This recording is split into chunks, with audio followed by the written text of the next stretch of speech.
เอาคาไม่สงคา ไม่สงคาปอไม่พี่น้องคนเมืองใต้เขากูก็กูก้นกูตีกูตั้งในคันเนาะเมื่อในก็เปลี่ยนวันที่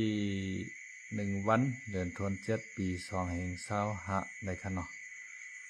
ไรมาพบทบกันไรมาตรงทักกันในFacebook ในออนไลน์ใน YouTube ในก็หึงนานยาวคันเนาะก็แปลว่าในวงวางข้าวยำในก็การงานภารกิจก็มีน้ำในคันเนาะปอกไข่โตไข่ตั้นในแลไรมาตรงตักพี่น้องเขาในคันเนาะ คำในก็มาตรงตักพี่น้องเขาแทงคำหนึ่งในคันเนาะคำในก็เลยว่ามาลึกไว้ในคันเนาะเฮาคามาโดยข่าววานการเมืองเฮาคาในคันเนาะข่าววานการเมืองใต้เฮาคาแต่ก็ตั้งตับศึกพีได้ตั้งโกก้าง MNDA เขาคันเนาะอันไรอุบโอกันงบยี่กันคันเนาะตั้งเมืองเซนวีปุ่นคันเนาะยาวก็ภายไรก็ไรถอนถอยไรถอยถอนตับซึกในคันเนาะพีใจกู้กลางเขาถอนออกในปืนตีน้ำมาจะในก็เลยถอนออกในคันเนาะต่อถึงเมื่อเร็วก็กู้กลางเขาก็ตึกสืบอยู่ซ้อมทุ่งน้ำมาสีเปาะจะในคันเนาะก็เปว่ากู้กลางเขาในก็เอาเนื้อเอาเลือดเฉเลยตึกเอาดีมานยืดดีมานมานั่นขนาดนะตึกเอาดีมานยืดดีมานมาเขาไล่เย้าในก็ไม่พีก็ช้ำใจกู้กลางถอนออกในก็กู้กลางก็ไปถอนในขณะต่อถึงวันเมื่อไหร่ในขณะในก็ต่างเมืองใต้ปอดห้องก็ข่าวเงาก็ สุกสักวุ่นวายขณะเยาก็เฮาขามาตัวต่างเมืองหนองเขียวขณะเมืองหนองเขียวก็ตับซึกมานเขาเอาหมากขณะเอาเฮอร์วินไฟเตอร์ในขณะจัดไฟเตอร์มาปล่อยหมากใส่ในเวงหนองเขียวแทงขนาดตั้งเวงจอกเมจะในขนาดตื้อให้จ้องหมุนเจ้าก็ไล่ลู่ไล่กวายกว่าในขนาดยาก็ตุ่มเตือปลาเฮินกวนเมืองก็ไล่ตายกว่ากำพองในขนาดยาก็ซึกปลองเทียนเอาเองเขาก็ไล่ตายในขนาดไล่ซุ่มกองกลางลังนักบ้านในขนาดในก็ปางตึก ต่างเมืองเฮาก็ตึกสุกสักวุ่นวายเฮาแห้งหนาในขนาดอันนั้นก็หัวมันเตกัดเตเย็นเมื่อละในขณะเมืองเฮาคากอกวนวันกวนเมืองเฮาคากอเลยตุกข่าเลยขานเจอหนาในขณะเลยตุกข่าเลยขานเจอหนาปอจูใจเฮาคาว่าแต่ใครหือเมืองใต้เฮาคาในกะเจียนขณะใครหือมันเปลี่ยนเมืองโฮมตุ้มจัดจ่างขณะแฟร์แตรดิโมครีซีจัดจ่างนั่นขณะอันที่ เจ้าพาวเขาใครไล่ใครเปลี่ยนนั่นแต่ก็ใครไล่เมืองโฮมตุ่มเจ็ดจางค่ะเนาะกล้วยกามานในอ่ำย้อมเฮ็ดเมืองโฮมตุ่มเจ็ดจางค่ะเนาะไม่ช่วงค่ะเจ้าเช้าเฮาเมาคำค่ะเนาะเจ้าเช้าขาเมาคำไม่ช่วงค่ะน้องใจวันค่ะเนาะทำอาหารพื้นบ้านคนไต้ในค่ะเนาะพี่ใจคำหลาวผู้อ่านข่าวคึกตอนเฮาค่ะ เอายินจมใหญ่น้ำในค่ะเนาะน้องใจวันเฮาตีเข้ามาปานเอ็นบันแห้งค่ะเนาะทางเช้าขาขะเนาะคำในก็ขาก็เลยมาลึกกะอีกหนึ่งในขะเนาะก็เปิดว่าการงานก็ตัวตันในขะเนาะย้อนเปิดเมืองใต้เฮาขาก็สุกซักการวันการเมืองเฮาสุกซักนะในขะเนาะก็เปิดว่าศึกเฮายึดอาณาอำนาจกันหิมกันก็เลยก็ใครเปลี่ยนเจ้าก็เลยก็ใครเปลี่ยนขุนขะเนาะ ช่างว่ามันเป็นเมืองติโมคริจีวันเจ้งหนังเมืองไทยขนมเมืองประชาธิปไตยในแต่กอลีได้ดีว่าขนมเมืองเฮาในเจ้าผ้าเฮาคาก็ยังอ่านไว้ใครเปลี่ยนเมืองแฟร์เตรดิโมคริซีเมืองประชาธิปไตยเหมือนเจ้งหนังเมืองไทยในค่ะเนาะ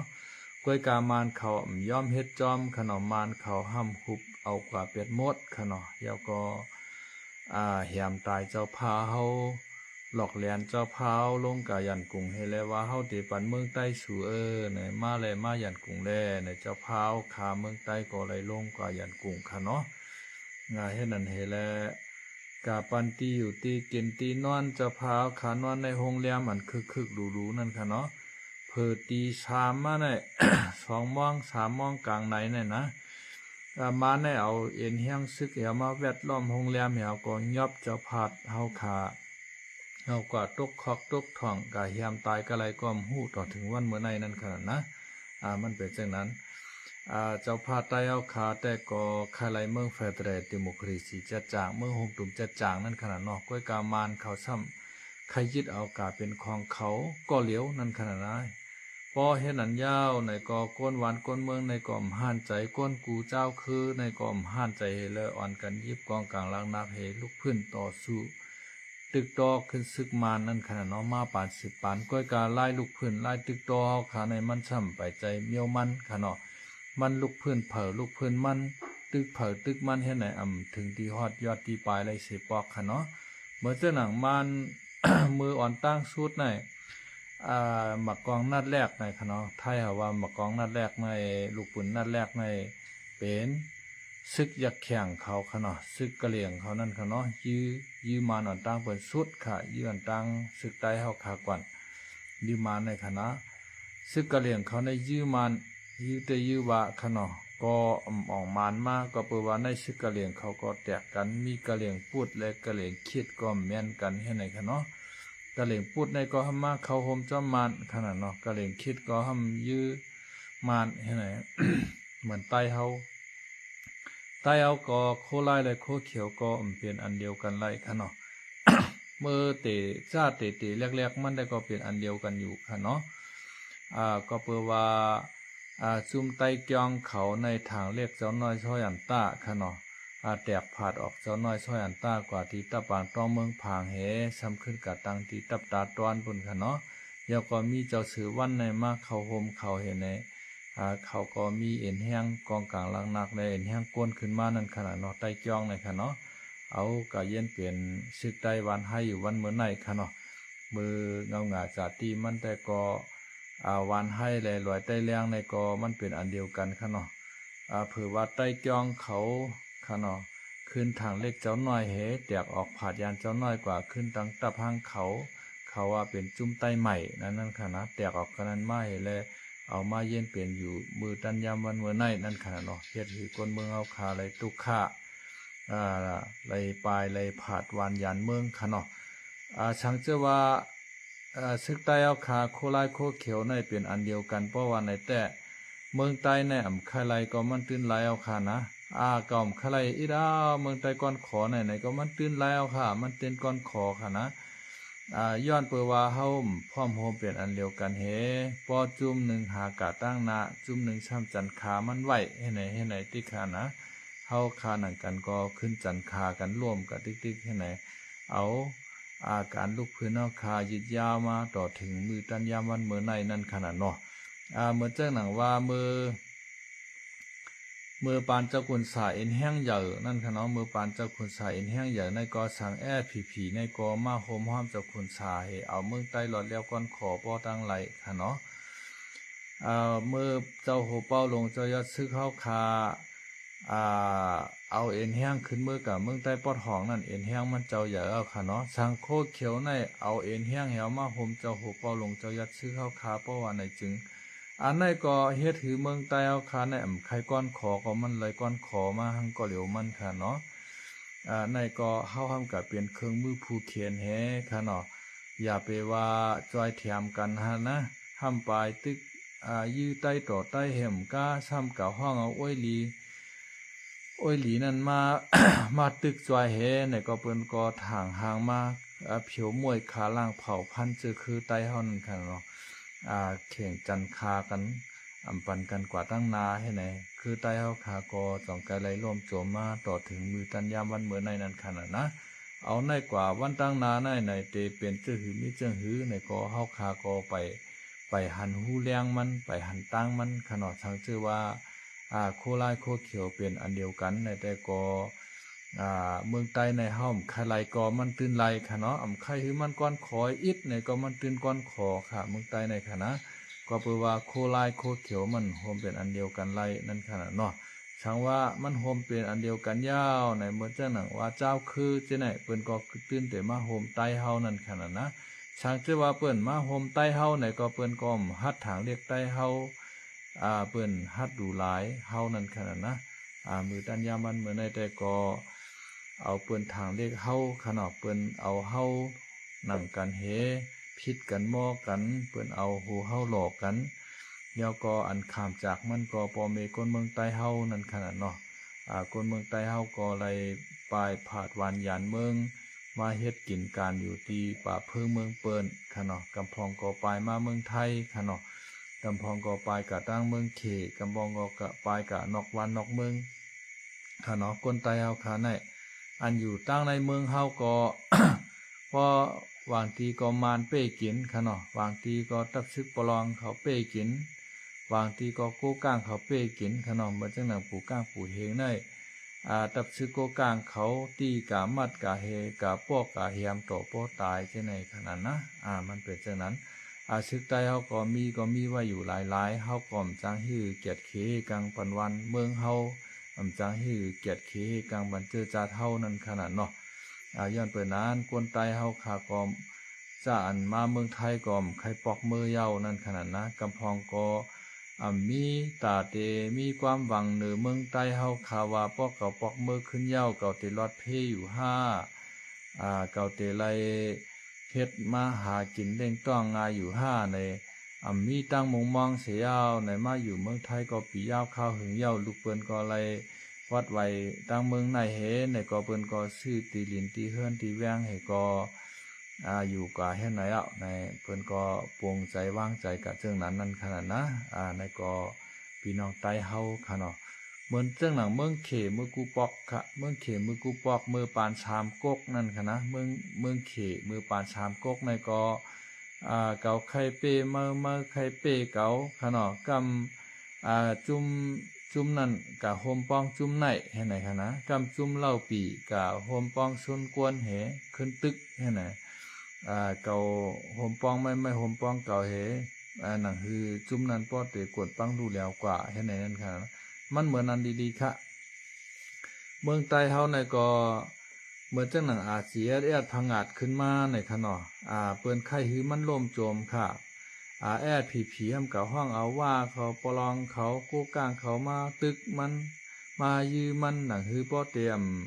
พังอาจขึ้นมาไลหนังฮืออาเซียในป้อเตรียมพังอาจขึ้นมาไลหนังฮืออาเซียป้อเตรียมมีแฮง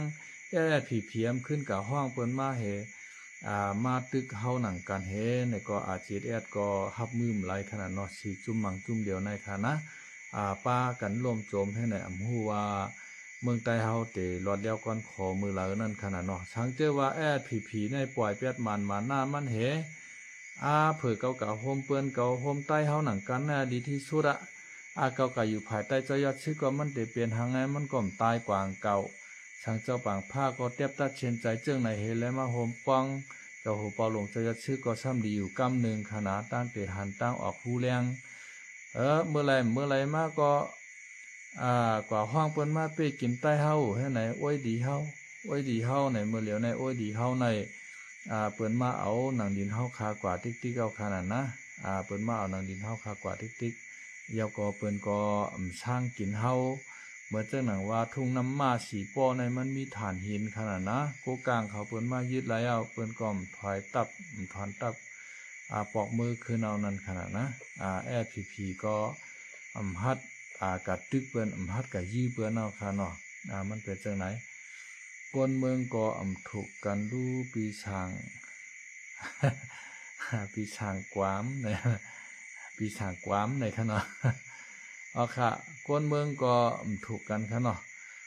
ก้นชื่อก็ถูกกันนะครับมันก็แตกเป็น2ผายไว้ค่ะเนาะก้นเมืองกำพองห้ำก็กว่าเป็น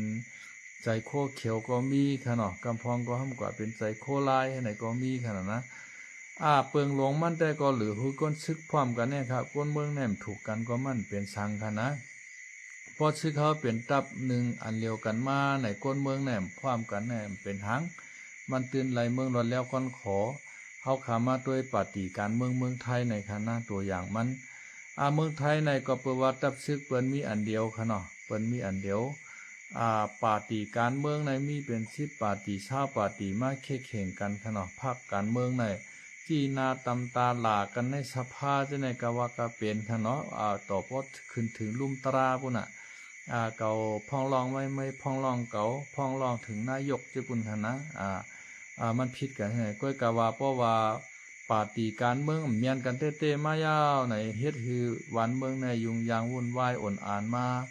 มีกวนประทงมาในกลางใจจอมถนนเส้นตาสายตั้งมาในเนาะเดี๋ยวก็ กำไรซึกในมันเดมายึดอาณาขึ้นขนาดเปิ้นห้องว่าปฏิวัติในคณะสองปอกในมือกูปอกในจุ่มเสือเหลืองเสือเหลียงเขาว่าทงในกลางใจกันขนาดว่าทงในกลางใจยาวในก็กำไรมัน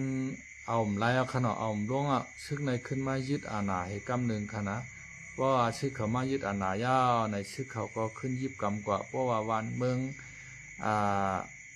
กัดเย็นมาสงบมายาวในก็ขึ้นเอาอาณานั้นอาปันก้นเมืองเหคือก้นเมืองในเลือกตั้งขึ้นมาใหม่แท้งให้ในนั้นขนาดนะมันเหมือนในคะเมืองไทยในจ่องลายว่ามันร่วมโจมกว่าเหมือนเมืองเฮาเมืองมานในขณะก็เปิดว่าตับซึกมันมีอันเดียวไว้ขณะเมืองไทยในเพราะว่านักการเมืองมันผิดกันมากจำซึกก็มายึดอำนาจเฮในเมื่อจังหนังเมืองเฮาใน ตับซึกมันนำหนาขนาดนะซึกในใครว่ามีอยู่กูเจ้าคือเจียมซึกมานซึกใต้เฮาซึกใต้เฮาก็ซ้ำมีเป็นหลายจุ่มขนาดซึกใต้เฮาก็มีตั้งหวานให้เมืองลาเยาก็ลอยใต้แรงขนาดเยาก็ห้ามตั้งปีตุจิตขนาดปีตุจิตในก็นำขนาดซ้ำไปเป็นอันเดียวกันขนาดนะช่างจะว่าซึกใต้เฮาในมันเปลี่ยนอันเดียวกันมาเพราะว่าในขนาดเหมือนเจ้าหนังปีตุจิตมักแกงค่ะเนาะปีตุจิตนายายค่ะเนาะปีตุจิตมหาเกียค่ะเนาะแล้วก็ปีตุจิตวันปังไล่คาปีตุจิตตั้งยันค่ะเนาะปู่มนเขาใจปุ่นค่ะนะลายปีตุจิตเนี่ยแล้วก็ตั้งหลอยใต้แรงแหตั้งหวานให้เหเมืองลาเหแล้วก็ปีตุจิตจุ่มเจียเหมาโฮมป้องกันในซึกเขาในมันได้อ่านหูหมื่นมันเอาค่ะนะซึกในมันได้อ่านหูหมื่นมันยาวก็มันตามไรเก็บหาซื้อก็ได้เปิ้นได้ก็เฮ็ดทั้งผังมันเอาขนาดนะมันเป็นจังไหนก็เปิดว่าเมื่อเหลียวหน้าในซื้อข้าวคาก็พร้อมเสียงเป้งปากกันจากตึกเอาเมืองใต้หลอดเลี้ยวก้อนคอนั่นค่ะเนาะฮ่าลาดงายทอมหยาบคาปี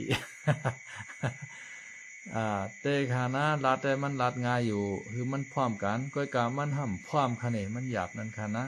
หรือไล่พร้อมกันเนี่ยตั้งวันให้ก็ว่าหรือไล่พร้อมกันนั่นเนี่ยวะตั้งลอยใต้เลี้ยงก็ว่าหรือไล่พร้อมกันนั่นค่ะนะลองพร้อมกันได้ลาดมาปานสืบปาน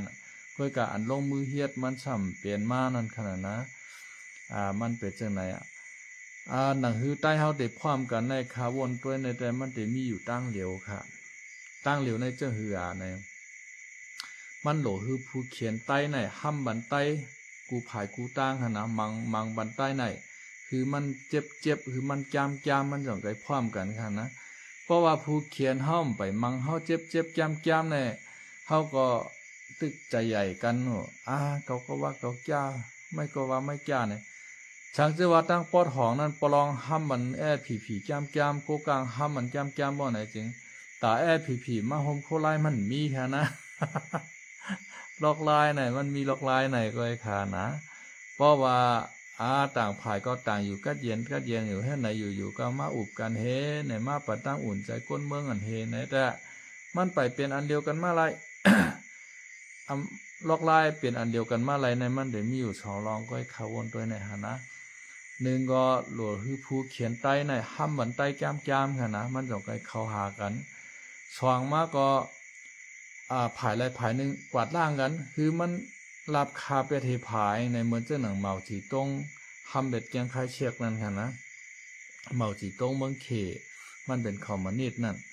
มันขึ้นลุกพื้นเกียงคายเชือกอันที่เป็นโรงบองจึงในคณะเกียงคายเชือกในขามแห้งไรเห็นเลยปลายเขามาเมืองไตตั้งเกียงตุงเป็นเขเผือกอันเป็นว่านั่นคณะกำลืนสุดมามานเขาตั้งเจ้าผ้าเขาห่มกันให้ตึกเขาก็ขามไรตั้งในเหก็ขึ้นปลายกับอยู่กุนไทยวานปุ่นขนาดนะก็เย็นเป็นเขตไต้หวันปุ่นน่ะเมาที่ต้องปราบราคาเป็นหน้ากองก้ามหนึ่งขนาดมันหลบเปียเจิงนั้นแก้วขาดด้วยในหานาใต้เท่าไหร่ผายไรผายนึงในห้ามบันกันจามคือมันรับคาเป็นหน้ากองให้ผาย มันจ่องกลายเป็นอันเดียวกันมาอะไรคะนะเหมือนเจ้าหนังเมืองเวียดนามก็เหมือนนั้นขนาดเมืองเวียดนามเนี่ยเวียดนามไต้เวียดนามเหนือเนี่ยมันมี2เวียดนามเมื่อกูปอกคณะเมียนกันให้ปอกเหมือนโคไลตั้งโคเขียวเฮาในดีๆ กำในเวียดนามเหนือในทำไรตั้งจอยแถมที่รัสเซียขนาดตั้งเขก็แปลว่าเขาเป็นคอมมิวนิสต์กำในเวียดนามไต้แนมไรตั้งจอยแถมที่อเมริกันและตั้งฝรั่งเศสนั่นขนาดนะกำในอเมริกันตั้งฝรั่งเศสในก็ปันแห้งเวียดนามไต้คือตึกเวียดนามเหนือตั้งเวียดนามเหนือก็เขตั้งรัสเซียในปันแห้งคือตึกเวียดนามไต้ให้ไหนกำเลื่อนสุดมาในโฮจิมินห์ในก็มันหมอค่อยหมอชนคือคนเวียดนามเขาในป่องใจเนือกันอย่าไปตึกกันอย่าไปยี่กันให้ในกำเลื่อนสุดมามันก็จู่เอ็นแห้งซึกมันไหลเอ็นแห้งซึกมันเกี่ยนแข็งแห้วเข้าชิมไปเวียดนามไต้ค่ะนะมันเข้ามาในเมืองเวียดนามซื่อๆในมันเอาเอ็นแห้งซึกมันจี้เข้ามาเนี่ยลงมาไหลค่ะนะมันออมเข้ามาในเมืองลาวค่ะเวียดนามเหนือในค่ะนะออมมาในเมืองลาวเหี่ยวในขึ้นมาทางเมืองเขมรเหี่ยวจ่องไปวกเข้ากันในเวียดนามไต้พุ่นค่ะซึกอเมริกันในเอาเฮือหมินมันในกับปล่อยหมากใส่ในชายตั้งยาวไก่ของเวียดนามเหนือในค่ะนะเวียดกงอันว่าน่ะกับปล่อยหมักที่ในเมืองลาวในขณะเพราะว่าเวียดนามเขาเอ็นแห้งซึกเขามาในมันเป็นแถวมายาวได้ยาวว่าขนาดนะอเมริกันเขาในก็มาตังตาฮือที่อุตภาวขนาดยก็อุรันธานีในขณะที่เมืองไทยเนี่ยมาย้อนอาคางไทยเขาก็มาเอาเอ็นแห้งมาตั้งไว้ในเมืองไทยเนี่ยขี่เฮือบินกับปล่อยหมักใส่เวียดนามเหนือค่ะเนาะในเมืองลาวเนี่ยเข้าตั้งเป็น2-3 ปีค่ะเนาะปล่อยหมักใส่ในเป็น30,000 ตันในเขาว่านะอันหมักที่เขากับปล่อยใส่ในต่อถึงเมื่อเหลียวในตั้งเมืองลาวเขาตั้งราชาเขาโฮมกันแถวและตรวจหมักระเบิดในขณะทุ่งระเบิดใน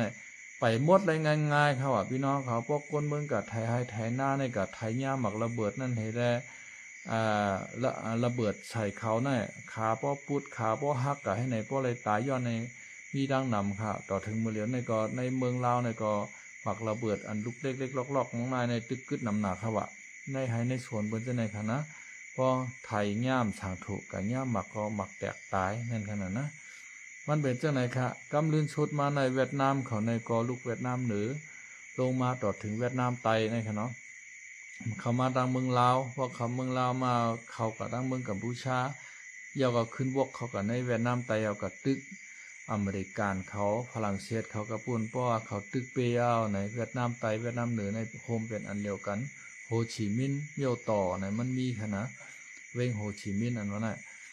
โฮจิมินห์ก็ประกาศว่าเมืองเวียดนามเขาหลอดแล้วก่อนขอยาวนั่นขนาดเนาะมันหลบปราบฮือภายนึงลาบคาเป็นหน้ากองเฮขนาดมันจ่องไกมันจ่องไกถูกแมนขนาดมันจ่องไกเป๊ะกันไรมันมี2 ลายก็ค่ะอันตัดใต้ติดพร้อมกันไรในคณะ1ผู้เขียนใต้ในห้ามมันใต้แก้มหรือมันเจ็บมันจ่องไกเปลี่ยนอันเดียวกันมาไรขนาด2อันนั้นก็ภายไรภายนึงเพียวมวยกวาดล่างกันกวาดตวนกันคือมันลาบคาเป็นหน้ากองให้ผายในคณะมันจ่องไกเป็นอันเดียวกันมาไรขนาดเพราะว่าต่างก้นต่างผายต่างก้นต่างเฮียรูให้นะเข้าหากันไหวหน้าต่อกันได้ก็มันกับมีอันขี้ผู้เขียนในน่ะนะกับมีอันขี้ผู้เขียน1เฮาพิษกันกาหือ1เฮาจังกันกาหือเปิ้นก็ดีใจกันนั่นเปิ้นโหลมาอยู่ในเกณฑ์ในกลางแถวเอาอาเมียดมันนำเมียดนำตอนมันขนาดนะเปิ้นก็แต่ยุกยองว่าโคเขียวในดีน่ะโคเขียวในดีน่ะเลยจ้องว่าเปิ้นลัก ขามกองหลังเฮามาเปิ้นมาขุดเอาฐานหินว่าขุดเอาเชียงเอาเงินเอาคำเฮากว่าเปียดให้หมดนั่นขนาดนะก็ขายเข้าเมืองเขเปิ้นก็เสื่อมเขียวเนียบงาเปิ้นก็ซื้อขี่ปานาวุธก็ซื้อกองกลางลังนักมาแหวก็มาเก็ดเขเฮกลางชื่อคือเปิ้นตับซื้อเปิ้นขนาดว่าจังหนังว่าเขาค่ะเนาะเขาก็ชึกว่าหนังกันน่ะใจหันนั่งคานเขาได้เอากันได้1เฮ็ดปล่อยแต่งงาน1กำในกำว่า3ปากกูกำว่า5ปากกูในขนาด3ปากกูในเพราะว่าเอากันไล่ปีมีลูกมา3ปากก้อมในขนาดเพราะว่า5ปากกูในเพราะเอากันไล่ปีมีลูกมา5ปากก้อค่ะเนาะเปิ้นแต่งงานบันกันให้ไหนก้นหลวงเปิ้นก็ส่งเสริมบันลูกน้องตาเป้เปิ้นคือเปิ้นเอากันแต่งงานบันกันนั่นคือพ่อเตมีหนอดแต้นเคอมาก็เปว่าโหนับก้นว่าพี่น้องว่าเขาให้โหนับก้นเขาก ค่อยกะอันเขาควักไล่ไว้นาตีหลินในมันซำกว้างนั่นขนาดนะเหมือนเจ้าหน่ะตั้งเมืองใต้ปอดห้องพุ่นหน้าพานหมักหมางเมืองใหม่เมืองปอกที่ในขณะเป็นเมืองใต้เฮาของเก่าแต่ว่าเขาควักเอาเลยมั่วเอาขนาดมีซึกใต้เฮาคายก็ขนาดตั้งปุ่นแรกเขาอุบไล่เบิ่งไล่ดีน่ะซึกมานก็ป้อมมีขนาดนะกำในอ่อนกันผีลงมาทางเมืองตนเมืองสัตว์ตาขี้เล็กนะก็มูปุ่งบาเขียมด้วยในแทงกันเนาะหนังหือโหนับก้นเปิ้นปอเตน้ำเนาะเปิ้นก็เอาลูกน้องตะเป้เปิ้นแต่งงานบันกันให้ไหน3 ปากกู5 ปากกู1 เฮงกูให้ไหนเปิ้นไข่ลูกไข่ล่างมันกันได้เดียวขนาดนะโหนับก้นเปิ้นก็นำขึ้นปลายหมักมีเปิ้นก็เปิ้นกล้าขายไม้กล้าขายตอกเฮ็ดกูเจอกูเมียวหนังหือบ่ได้ไรเงินขนาดนะหัวว่าการกล้ากูเจอกูเมียวผิดกฎหมายผิดกฎหมายโหคือมันไรเงินในขนาดนะปิดร้านแกงคอเซ็นเตอร์ว่าเฮ็ดคาสิโนปางต่อปางร่องว่าขนาดเฮ็ดยาเสพติดยาเมากำว่าในโหคือมันไรเงินโหไรเล่งลมตมป่วยกันในขนาดนะเฮ็ดนั่นให้แลมานก็ซ้ำเก้าเขายากเขาในแลเฮ็ดถือเอ็นเฮียงเขาก็อย่ามานั่นขนาดเนาะแถงอินเมืองใต้เฮาคาในก็ พี่น้องบ้าเขาเปิ้นบ่เตียวมัวต่อขังนะเหมือนเจ้าหน้าตั้งปางหลงลอกศอกอ่างต้อจังได๋กุนปอนชะเนียนจังได๋เปิ้นเอานาตือมันว่ามาจอยโคเขียวมาจอยโคเขียวตึกโคลายให้ไหนให้ก็เปิ้นส่งเอ็นแฮงซึเปิ้นเข้ามาติ๊กๆมายึดเอาเมืองใต้เฮาคักกว่าติ๊กๆก็คั่นนะใต้เฮาห้ำถูกกันเฮาห้ำแม่นกันผิดกันมอกันเกาตึกไม่ตึกเก่าอาจ้องว่าเปิ้นให้มาลักลอมเอาคุกของในเฮือนเฮาคักกว่าติ๊กๆเขาตันฮู้กันเนาะลูกผิดกันมอกันติ๊กๆแต่มันเป็นจังไหนไต้เฮานายในอนาคตของไต้เฮามือหนาในติเป็นจะหือมาในเฮาคาก็ไปหันเชียนตาสายต่างมันค้าจะเสียเฮาค่ะเนาะเฮาขามาโดยปืนของอิสราเอลในขนองอิสราเอลในเขาก็เป็นในเจ้าคือเลร่อนคือหนึ่งขนองอยู่ในกุนหาดทรายทะเลตีเมืองอิสราเอลเมืองเยรูซาเล็มพุ่นค่ะเนาะเมื่อเฮงเกาปาก45เนี่ยเหมือนจะหนังว่าฮิตเลอร์ค่ะเนาะฮิตราเนาะฮิตเลอร์ในเยอรมันกวาดตอนและชาวอิสราเอลเจ้าอยู่ในค่ะเนาะในเมืองเยอรมันใน3 ล้านก่อในค่ะว่านะยาวก่อที่ในเมืองจอร์แดนเนี่ย เมืองจอร์แดนจอร์แดนใจในเมืองอย่างก็เพิ่นว่าน่ะในเมืองโปแลนด์ค่ะเนาะโปแลนด์มีผาหิมเมืองราชานั่นค่ะเนาะหิมเมืองยูเครนน่ะ3 ล้านก่อค่ะจุมซึกนาคีอันนั้นนาจีอันนั้นนั่นค่ะนะนาคีตับซึกของเยอรมนีนั่นขาล่างเผ่าพันเจ้าอยู่ใน6 ล้านปลายค่ะพี่น้องเขาค่ะเนาะ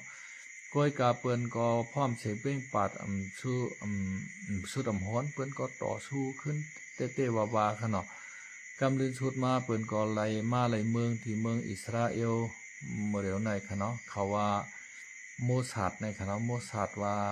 ดินลังดินกันในเป็นพระเป็นเจ้าเฮาปั่นเฮามานายในเฮาหลุไหลมีขึ้นตีดินกันในเขามาควักเอามีเอามาตึกเอาจี้เอานั่นขนาดต่อถึงมาเป็นอิสราเอลวันเมื่อไหนอิสราเอลไหนมาอยู่ในปางหลายหาดชายของในเอาน้ำเจียมเกือในมาถวางเฮ็ดหนังหือปอดได้เป็นน้ำดื่มน้ำกินได้ในเขาก็แขนเต้ค่ะนะเอาน้ำปางหลายในดูดขึ้นมาอะไรใส่แท่งใส่อ่างไว้ตั้งนือมันค่ะนะปล่อยลงมาในมี30 ตีในขวัดตีอันที่เขากันกล้องในค่ะนะต่อถึงเอามาใส่ ในสวนในนาเขาเนี่ยกินไรกูตีขวะน้ำกอกเขาในขณะน้ำป่าป้าของเมืองอิสราเอลน่ะเอาน้ำทะเลเฮ็ดได้ค่ะในน้ำเจียมเกลือน่ะเอาน้ำทะเลในเฮ็ดแถวก็ดูดแถวก็ไว้เนื้อจิกลอยบนขณะลูกเนื้อจิกลอยให้ปล่อยลงมาในเป็นแท่งให้ในมี30 จุดขวะตีเขากันกล้องในขณะต่อถึงเอาป้อโคดให้โคดสวนไรปืดกระไหลน้ำออกกันนั้นก็ซ้ำกินไรให้ในขวะนั้นน้ำในสะอาดนะขวะน้ำเมืองอิสราเอลน่ะเขาป้อไรเฮ็ดน้ำดื่มเฮาเลยขายกานอกเมืองขายกาต่างประเทศกำในลินเมืองอิสราเอลในก็ป้อขุดลงมาให้คืบงอกะหญ้ามาขินคาน้องเขาว่าพี่น้องเขาค่ะเนาะ ย่ามาหินคาน้องในตีผู้ที่ชอบในพวกขุดลงว่าในเอาจ้อในขุดเทียวในป้อมเป็นหัวซ้ำเอาลินในคณะเมืองไทยในเปิ้นมีดินปุยคารุเนาะดินชายเหลือนนั่นเอาดินชายเหลือนปล่อยลงกะเฮเอาเจอพันกูเจอกูเมียวดีเฮาได้ผูกนั่นนะเจอหมักเคยโซมในเจอพักกาดแหน่เจอหมักปักแหน่ในกูเจอกูเมียวน่ะ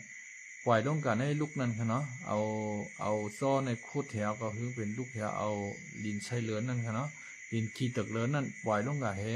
แล้วก็เอาเจอพันในปล่อยลงกะจองไกออกมาให้ไหนหมักเคยโซมเขาในพวกขายถึงสหรัฐอเมริกาเขานะหมักไม้หมักตอกเขากูเจอกูเมียวในค่ะนะเพราะว่ากวนงานอันดีผูกวันหมักให้หมักเขาเต้านำเขานั่นก็ฉันเป็นก้นไทยกำนำค่ะเนาะก็เพื่อเมืองไทยในเป็นเมืองไทยเมืองสวนเมืองนาเหมือนจะหนังเมืองใต้เฮาคาลีดีครับเมืองไทยในค่ะนะเขาในก็ออกนำหนาค่ะเขาใน1 ปีเปิ้นเฮ็ดเป็น2 ปอกข้าวฮือปอกหนึ่งข้าวแห้งปอกหนึ่งค่ะเนาะเปิ้นไว้ดินว่างเปล่าไอ้ปอกเมืองไทยในค่ะนะนำเปิ้นก็ลีหนาค่ะเนาะก้นเมืองไทยในเปิ้นกับเหตุการณ์เมืองอิสราเอลปุ่นนับเป็นโหมื่นมันกำเหลียวค่ะเนาะแห่งแลเมื่อปีกายในตั้งฮามาสและตั้งอิสราเอลเขาตึกกันเฮียในฮามาสในมาหยอบออกคนไทยกับป้าเนาะเอาคนอิสราเอลกว่าเฮ็ดตัวประกันเป็น250ก่อกำในจานซึกหามาสนั่นปล่อยมาเฮาก็กำในหลอดมาหลอดอาซักมากวนไทยเปิ้นเอาเฮือวินกาต่างมากวนเขายาวมาออกใน2 รายการทีวีเปิ้นถามเขาว่า เฮ็ดสังไรสู่ซ้ำกับเหตุการณ์เมืองอิสราเอลล่ะในถามจังไหนเนาะเมืองไทยเอาในเป็นเมืองดินน้ำดินหินผาคึกแคมเต้ๆผูกสังซ้อมสังก็ซ้ำลีได้ดีว่าแห้งและสุ่มผูกซ้อมในเมืองเฮาซ้ำกับผูกซ้อมเมืองอิสราเอลเนี่ยเขาว่ากาแห้งการายวันของนี้ไม่เมืองอิสราเอลในกาใหญ่หนาในคำว่านะ1 เหลือนในรายกาหือในราย60,000 ถึง 70,000ครับว่าในกาเฮ็ดไร่เฮ็ดสวนเฮ็ดนาค่ะนะกาอยู่การเกษตรค่ะเนาะเมืองไทยบ่เนาะว่าการเกษตรกาอยู่ในไร่ในสวนในนาอะไรเงิน60,000 70,000ค่ะนะพอเฮาอยู่เมืองไทยเฮ็ดในป่วนกับ15,000ในว่าเขาว่า12,000ว่า15,000วัน400 500กว่าในว่าพอกับเหตุการณ์เมืองอิสราเอลในเฮาเป็นเดือนไร่เป็นเดือน60,000 70,000ในย้อนนั้นแหละพี่น้องไทยเขาเปิ้นมีเงินกว่านอกเมืองในคณะ เปิ้นเอาเฮือนเปิ้นกว่าจำนำค่ะเนาะเปิ้นเอาไว้เฮือนเปิ้นนั่นกับปองกับกำไว้นั่นก็เรียกมัดหน้าแหน่ เรียกมัดเฮือนแหน่ในกูซื้อกูเมียวค่ะเนาะขายรถขายก้ายเพราะกว่านอกเมืองในมันใช้เงินนำหนักขนาด ใช้เงินไทยเป็น4-5 แสนปุ่นขนาดนะเฮ็ดวิชามันเหก่อนมันได้ผ่านกว่านั้นก็เปิ้นก็เลยตรวจป้ายอยู่ลีเพราะป้ายอยู่ลีมเต็มทนก็ตั้งลงปอกซึ่งเปิ้นก็ปันกว่านั้นขนาดนะมันเป็นจังไหนนั่นคือบ่ได้กาเหตุการณ์ในนอกเมืองก็เพราะเขากว่าไล่เหตุการณ์ไล่1 เดือนในไล่เงินเป็น70,000เนาะค่ะลูกเขาก็เหตุการณ์ตั้นถึงปีเขาบ่จ่ายไล่หมดขนาดอันที่เขาไล่กู้ไล่หิมกว่าที่นั่นค่ะนะมันเป็นจังนั้นค่ะเปิ้นก็เหตุการณ์นอกเมืองค่ะเนาะพี่น้องไทยเขากำนำเปิ้นในการเหตุการณ์นอกเมืองกับเหตุการณ์เมืองอิสราเอลแน่แล้วก็เมืองญี่ปุ่นในอเมริกาในสิงคโปร์แน่นั่นก็มาเลเซียค่ะเนาะนั่นก็กว่าเหตุการณ์ต่างเมืองซาอุดิอาระเบียจะบุญค่ะเนาะมันได้เงินนำหนักเงินของอิสราเอลเนี่ยมาแลกเงินไทย1 บาทค่ะเนาะเงินอิสราเอล1 บาทเนี่ยมาแลกเงินไทยไหล8 บาทนะครับว่าเพราะเงินอิสราเอล100เนี่ยมาแลกเงินไทยในไหลเป็น800นะครับว่านะมันกากันก็นานค่ะราคาเงินเขาค่ะเนาะมันแตกต่างกันนะอิสราเอลในสังเจอว่ามันมาเอาเมืองใต้เฮาค่ะเนาะมันได้แต่รวยมหาศาลค่ะในเมืองใต้เฮาค่ะในน้ำดินหินผากูเจอกูเมียวไม่ตึงไม่ซักไม่หมอกสอมมีเปียได้หมดค่ะเนาะมันใครผูกยังตามใจมันใครผูกออกไรหมดค่ะนะอิสราเอลก็ขนาดในเมืองมันได้เป็นทะเลทรายแห้งแล้งในมันตั้งจูบน้ำทะเลเอามาฮดสวนฮดพักมันมาเขาตอนนั้นมันบ่ได้ส่งขายกับเมืองนอกนั่นขณะตั้งแก่ตั้งแขนอิสราเอลในกอมใจง่ายๆค่ะเนาะเฮ็ดกองกลางขีปนาวุธขายออกนอกเมืองค่ะเนาะเฮ็ดเฮือวินขายออกนอกเมืองนี่น่ะเขาแค้นลงบอกจึงก็สนับสนุนเจ้าให้เจ้านั้นขนาดเนาะ เจ้าให้เจ้าหน้าเขามีปุ๋ยแต่ได้ซื้อว่ามีสังกะได้ซื้อในกะเอาปุ๋ยที่หลวงบองจึงมาเฮ็ดไร่เฮ็ดสวนบ่ว่าเมื่อไหร่เลยขายหลายยาวในจ่องไก่เตี้ยนขึ้นเฮ็ดไหนนั่นขนาดเนาะเพิ่นก็ฮักคนเมืองเพิ่นคั่นเนาะเมืองไทยอย่างเมืองไทยตัวยป้อตายเจ้า นั่นค่ะ เมืองไทยป้ออย่างเมืองไทยได้ตายเจ้าคั่นเนาะยาคันหวานล้างคือถูกไอ้คั่นเนาะ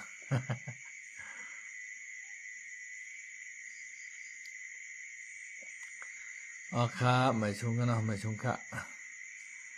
มันก็เป็นจังไหนคะเนาะเป็นจังไหนครับเมืองเฮาค่ะก็ทุกข่ากันค่ะเนาะเมืองเฮาก็ทุกข่ากันก็แปลว่ากวนเฮาค่ะเนาะกวนเฮาค่ะก็ได้ปลายผาดวานยานเมืองมาจังหิวค่ะเนาะเฮ็ดหมักมูในเกหิบค่ะเนาะเตมือกับตั้งเมืองเฮาก็จังค่ะเนาะอยู่กว่าในเมืองไทยแน่ฮะเจ้าสาวค่ะเนาะเอากามตรามันว้าวค่ะนะถึงตาไรก็เกี่ยวตานั่นวันจึงจะใช้เมาว้าวค่ะเนาะ รู้พี่น้องเมืองไทยเอาค่ะเต้พี่น้องปรองเขาก็ห้ามอ่อนกันให้อาค่ะเนาะอันเป็นซึกมันเอาหมักมาปล่อยใส่จ้องปรองเท่านั้นค่ะเนาะปรองก็สามารถขลายปีแน่ค่ะเนาะขลายปีแน่กัดตึกเอาตีมันยื้อตีมันค่ะเนาะโอ้มันได้หลอดนะมันได้ก็เปว่าปรองในมันก็มีกองยื้อฮื้อวินค่ะเนาะมีกองยื้อฮื้อวินเพราะว่าตึกเปมันตั้งหลินก้อยในตั้งกลางหาวเขาซ้ำเฮไรในก็มันก็เตียวหมักมาหย่อนบันเขาหมักหาปักป้อนของมาหย่อนบันเขาในก็ก้อยกะตึกค่ะเนาะเมืองเขาในก็หัวแต่เป็นหากาวครับพี่น้องเขาค่ะเนาะวันเมื่อในก็ลึกเก่าขนาดคาใจคำลาวก็ตีย้อนคือดื้อไว้กันในค่ะเนาะเพราะว่าวันหนาวันตามาค่ะเนาะเขาขาก้อยยากกันค่ะเช่นต่อพี่น้องเขากดติ๊กไลค์ติ๊กแชร์บันดังช่อง YouTube ค่ะใจคำลาวเสกกัมค่ะเนาะอย่าไปลืมเต็กปันหิ่งล้ำๆนั่นค่ะเนาะเพราะขาเต็กกำหนึ่งในหิ่งมันจะออกมา3ลูกค่ะเนาะแล้วก็ขึ้นเต็กปันแทงกำหนึ่งค่ะเนาะออกมาดุกตั้งเหนือนั่นค่ะเนาะบอกว่าติดตามยาวเนี่ยเพราะว่าเขามีข่าวใหม่ๆแล้วก็เดี๋ยวมาต่อไต่ใครนี้ปันพี่น้องเขาแทงค่ะเนาะเมื่อเจ้าหน้าตั้งเมืองไทยในก็ข่าวแห้งเหมือนกันค่ะข่าวเงาในค่ะเนาะ เมืองไทยในข่าวเงาในแต่มีอยู่2รองค่ะอันข่าวแห้งน่ะมือเรียวในค่ะเนาะข้อที่1ก็เปิดว่าตั้งโลกบอกจึงค่ะเนาะโลกบอกจึงคุณองค์อิงค่ะเนาะนายกองค์อิงเป็นนางยิ่งค่ะเนาะหังดีๆค่ะเนาะเป็นลูกนายกเก่าอดีตนายกคุณทักษิณค่ะเนาะได้อุปกันตั้งหุ้นเช่นค่ะเนาะหุ้นเช่นเลยเป็นประธานสภาของเมืองกัมพูชาค่ะเนาะเมืองกัมพูชาย้อนเปว่าเสียงคลิปเสียงนั้นออกมาเห็ในก้นเมืองเขาถ่อมหญ้าในมันเพราะใครสั่งถูกในแลเปิ้นแต่ใจคือนายกในย้อนออกการออกงานเหคือดึกดังมาใหม่ในขณะนี้ก็เป็นข่าวเงาอันฮ้อนแห้งที่เมืองไทยในเต้ๆวาๆค่ะเนาะแล้วก็ทางตั้งหนึ่งก็กัมพูชาเขาก็ทำคลายขึ้นปราสาทในค่ะเนาะปราสาทสีปราสาทนั่นค่ะใครพืชเอาแหลนลินไทยในขณะไทยเขาก็ย่อมในร้องในก็เป็นปัญหากันค่ะเนาะหัวเตตึกกัน5เตยื้อกัน5เตหลั่นเนียนมันใส่กันเมื่อไรในอันนี้ก็เฮาขาก็ไปต้วยค่ะเนาะพี่น้องตั้งเมืองไทยเขาก็เตไปต้วยไปขาดลามเงาลายปางตึกพอตึกกันมาเต้ไผเตเป้ไผเตก้านในกวนเฮาในมันสนใจกันในค่ะเนาะใครฮู้ว่าไผเตเป้ไผเตก้านค่ะเนาะก้อยกาพอเฮามาต้วยเอ็นเฮียงกูเจอกูเมียวค่ะเนาะกองกลางนักๆในเอ็นเฮียงเงินต้องในตั้งเมืองไทยในเหนือกว่ากัมพูชาหลายเท่าค่ะเนาะกัมพูชาในเครื่องวินตึกก็มีค่ะเนาะต่อได้ว่ามีเครื่องวินปังกะอึกนั่นก็ค่ะเนาะอันนั้นในกะซูเบิ่นหลายค่ะเนาะตั้งเมืองไทยเขาเพิ่นมี F16 ค่ะเนาะเปิ้นมีเครื่องวินกิฟเฟนค่ะเนาะหลายจื้อหลายเมียวเปิ้นมีพุงวินจ้านะครับเปิ้นเอาพุงวินเปิ้นกับปล่อยใช้เฮิรน ของหุ้นเช่นหุ้นมันเน็ตก็ยังไหลขนาดเพราะว่าห้ำกันมาเต้ๆเนี่ยแต่ก็ข่าววนว่าเตสู้ไทม์ไหลขนาดสู้ไทม์ไหลวันเหมือนในก็เตมีหมกกระไนขนาดลึกก็ลึกมาดีย้อนดีเฮ่อก่อนค่ะใบชงค่าพี่น้องค่ะใบชงกูก็ก้นค่ะให้พี่น้องค่ะกูก็กูเจ้าอยู่ดีกินหวานคัดเย็นขึ้นใหญ่ใบชงเสกัมนะครับใบชงค่า